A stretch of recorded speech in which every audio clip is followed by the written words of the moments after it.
बहुत समय पहले की बात है। एक छोटा सा गांव था सिंहपुरा, जिसका जमींदार था रघुवीर। रघुवीर अपने पुत्र सोहन और अपनी पत्नी सुधा के साथ उस गांव में रहता था। वह अपने घर में बहुत ही खुशी और समृद्धि से रहते थे। सुधा एक गुणवती और धार्मिक स्त्री थी। वह माँ दुर्गा की अनन्य भक्त थी और रोज सुबह उठकर माँ दुर्गा की पूजा अर्चना करती थी। एक दिन रघुवीर ने सुधा से कहा, सुधा, मुझे दूसरे शहर जाना है किसी कार्य से। मैं 2-3 दिन में लौट आऊंगा। सुधा कहती है, ठीक है, और रघुवीर दूसरे गांव चला जाता है किसी कार्य के लिए। तभी उसे कई सप्ताह बीत जाते हैं, वह घर लौटकर नहीं आता है, तो सुधा को उसकी चिंता सताने लगती है। कई दिन और बीत जाते हैं, तभी एक व्यक्ति आता है और सुधा से कहता है, क्या आप जमींदार रघुवीर की पत्नी हैं? तभी सुधा कहती है, हाँ, मैं जमींदार रघुवीर की पत्नी ही हूँ। आपके पति रघुवीर अब इस दुनिया में नहीं रहे हैं। उनकी एक दुर्घटना में मृत्यु हो गई है। उन्होंने आपके लिए यह संदेश छोड़ा है कि आप अपना और अपने पुत्र का ख्याल रखें, और उन्होंने अपने दम तोड़ दिया है। सुधा यह सुनकर सुन्न पड़ जाती है। उसके पांव तले जमीन खिसक जाती है और वह वहीं गिर जाती है। और सुधा को तब होश आता है, तब वह सोचती है अब वह क्या करेगी। उसकी तो पूरी दुनिया ही उजड़ गई है। अब वह अपने पुत्र और अपना पालन भरण पोषण कैसे करेगी। वह अत्यंत दुखी हो जाती है। कुछ दिन ऐसे ही बीत जाते हैं और सुधा दुखी ही रहती है। तभी सोहन कहता है, माँ, क्या हुआ है, पापा क्यों नहीं आए हैं? सुधा दुखी हो जाती है। उसकी आंखों में फिर आंसू आने लगते हैं। अब वह अपने छोटे से पुत्र को क्या कहे।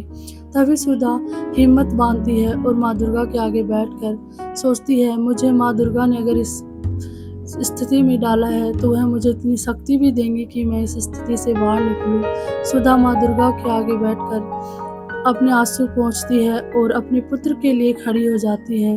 वह अपने खेतों में जाकर काम को देखती है, लेखा जोखा रखती है और अपनी जमींदारी को अच्छी कुशलता से चलाती है। धीरे धीरे दिन बीतने लगे। उनका पुत्र सोहन अब बड़ा युवक हो गया था और सुधा ने अपने पुत्र की शादी तय करने के लिए लड़कियां ढूंढनी भी शुरू कर दी थी। सुधा अपने पुत्र सोहन का विवाह दूसरे गांव के जमींदार की पुत्री निधि से कर देती है और बहू को अपने घर ले आती है।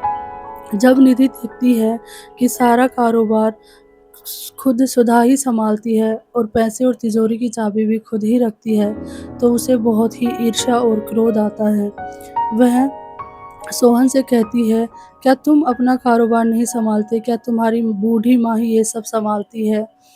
सुधा को फिजूल खर्ची बिल्कुल पसंद नहीं थी, इसलिए वह निधि को फिजूल खर्ची करने के लिए कोई पैसे नहीं देती थी। इसलिए निधि सुधा से बहुत ईर्ष्या और घृणा करने लगी। वह अपने पति को सुधा के खिलाफ भड़काने लगी और कहने लगी, तुम्हारी माँ लालची है, वो मुझे कुछ भी खर्चा करने के लिए नहीं देती।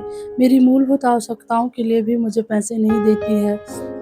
क्या तुम इतने बड़े होकर भी कारोबार खुद नहीं संभाल सकते? और वह रोज सोहन को ऐसे ही भड़काती रहती है।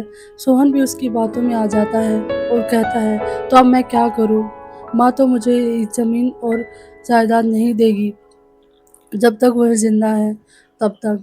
तभी निधि सोचती है और कहती है, मेरे पास एक योजना है। क्यों ना तुम सारे कागजात को इकट्ठा कर इसकी वसीयत बनवा लो और सारी ज़मीन जायदाद धोखे से अपनी माँ से खुद के नाम करवा लो। तभी सोहन सोचता है, हाँ, यह योजना तो बहुत अच्छी है। माँ को पता भी नहीं चलेगा कि मैं कौन से कागजात पर उनसे दस्तखत करवा रहा हूँ, और वह कर भी देगी। तभी सोहन वकील के पास जाकर वसीयत बनवा लाता है और अपनी माँ को कहता है, माँ, आप इन कागजातों पर दस्तखत कर दीजिए।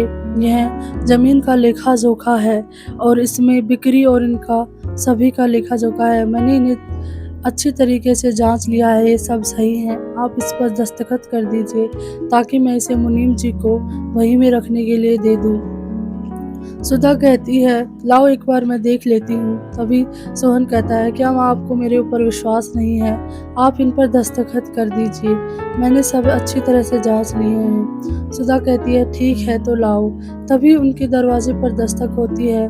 कोई साधु कह रहा होता है, हे माई मुझे भिक्षा दो। तभी सुधा बाहर जाती है और कहती है, आइए महाराज आप अंदर चलिए और खाना खाइए और हाथ मुंह धो लीजिए, और खाना परोसती है। तभी साधु खाना खाने लगता है और कहता है, माई ये कागजात किसके हैं? तभी वह कहती है, मेरा बेटा लेकर आया है, किसी लेखे जोखे के हैं। तभी वह कहता है, माई आजकल किसी का भरोसा नहीं है, एक बार आप इन कागजातों को जरूर चेक कर लें। सुधा कहती है, ठीक है महाराज आप कहते हैं तो मैं इन्हें जांच लेती हूँ। तभी वह देखती है कि उन कागजातों में तो वसीयत होती है। वह सोचती है, मेरा बेटा ऐसा क्यों करना चाहता है जबकि उसी का है सब कुछ। तो उस सत्य की जांच करने के लिए वह उन कागजातों को झूठे कागजातों से बदल देती है और साइन करके अपने पुत्र को दे देती है। सोहन बहुत खुश होता है और सारी जमीन जायदाद अब उसके नाम हो गई है। ऐसा सोचकर वह अत्यंत प्रसन्न होकर अपनी पत्नी निधि से कहता है, देखो तुम्हारी योजना काम कर गई, मेरी माँ ने इस पर दस्तखत कर दिए हैं, अब हमारी हो गई है सारी जमीन जायदाद, अब तुम जैसे चाहो वैसे खर्च कर सकती हो। निधि मन ही मन अत्यंत खुश होती है। तभी वह निधि खुश होकर सुधा के पास जाती है और कहती है, माँ जी मुझे पैसे दीजिए, मुझे नए गहने और साड़ी लानी है। सुधा कहती है, बेटा तुम्हारे पास पहले से इतनी है, तुम औरों का क्या करोगी? फिजूल खर्ची से हमें बचना चाहिए। ये धन मैंने बड़ी मेहनत और लगन से जोड़ा है ताकि हमारे बुरे समय में काम आ सके। पर निधि कुछ नहीं सुनती है। क्या आप मुझे पैसे देंगी या नहीं? तभी सोहन कहता है, माँ क्यों पैसे नहीं दे देती, आप इसे पैसे दे दीजिए। तभी सुधा कहती है, अपना कमा कर खाओ, मैं नहीं दूंगी फिजूल खर्चे के लिए। तभी सोहन कहता है, तो आप इस घर से निकल जाइए, ये आपका घर नहीं है, मेरा घर है। तभी सुधा कहती है, तुम्हारा घर नहीं, ये मेरा घर है, मैंने इसे मेहनत और पैसे से बनाया है, तुमने किया ही क्या है? तभी सोहन कहता है, चाहे तुमने किसी भी तरीके से इस घर को बनाया हो, लेकिन अब ये मेरे नाम है, तो मैं अब आपको और नहीं झेल सकता, आप यहाँ से निकल जाइए। तभी सुधा कहती है, क्या तुम मुझे कागजात दिखाओगे कि तुम्हारे कहाँ ये नाम है? तभी सोहन गर्व से कहता है, हाँ मेरे पास हैं इसके कागजात, और अभी आप इस घर से निकल जाइए, वरना मैं धक्के मार कर निकाल दूंगा। तभी सुधा कहती है, क्या तुम मुझे अपने कागजात दिखाओगे? तभी वह कागजात लाता है और कहता है, ये रहे कागजात। सुधा कहती है, तुम्हारी दुष्टता मैंने तभी सान ली थी, तब मुझे साधु ने कहा था कि आप अपने कागजात एक बार देख लीजिए। आज इस ज़माने हम किसी पर विश्वास नहीं कर सकते। तभी मैं सोच रही थी कि क्या पता साधु जी गलत हों, लेकिन मैंने उनकी बात मानी और इन कागजात को नकली कागजात से बदल दिया और तुम्हारी सच्चा चेहरा मेरे सामने आ गया, तुम्हारी दुष्टता और दृढ़ता मेरे सामने आ गई।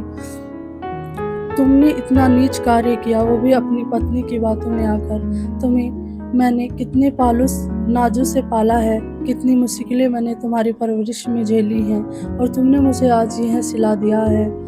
सुधा बहुत दुखी हो जाती है और कहती है, तुम मेरे घर से निकल जाओ, मुझे तुम्हारे जैसे दुष्ट पुत्र की कोई ज़रूरत नहीं है। तभी निधि और सोहन उसके पैरों में गिर जाते हैं और कहते हैं, माँ हमें क्षमा कर दीजिए। सुधा कहती है, मैं तुम्हें क्षमा तभी करूँगी जब तुम अपने बलबूते से मुझे पैसे कमा कर दिखाओगे।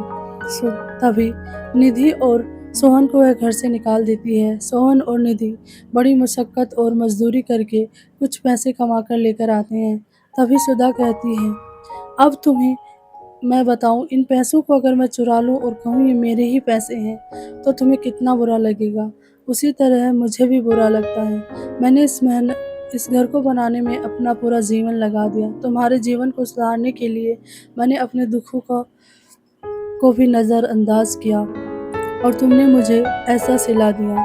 तभी पुत्र और बहू उनके चरणों में गिर जाते हैं और कहते हैं, माँ आप हमें क्षमा कर दीजिए, हम दोबारा ऐसा नहीं करेंगे। तभी सुधा सोचती है, वह साधु अचानक कैसे आए।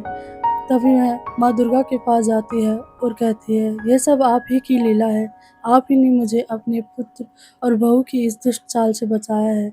हे माँ आपकी जय हो। आपको कहानी कैसी लगी कमेंट सेक्शन में ज़रूर बताएं। वीडियो को लाइक करें, शेयर करें और कमेंट सेक्शन में जय माँ दुर्गा लिखना ना भूलें।